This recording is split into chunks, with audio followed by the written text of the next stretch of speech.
9 અને 20 નો ગુસા શોધવાના છે. હવે મારે 9 દાણા લેવા પડશે એટલે હું 9 લઈ લઉં છું. જો દાણા 3, બીજા 3 અને 3 એટલે આ 9 છે. અને મારે બીજા 20 લેવા પડશે એટલે 5, બીજા 5 અને 5.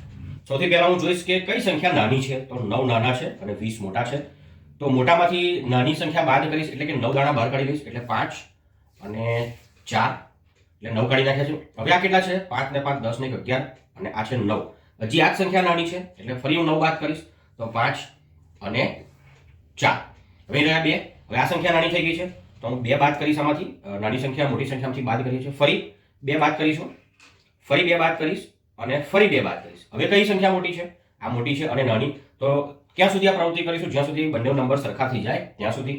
હવે 1 છે તો આમાંથી 1 બાદ કરી દઈશ. હવે આ બંને નંબરો સરખા થઈ ગયા મિત્રો.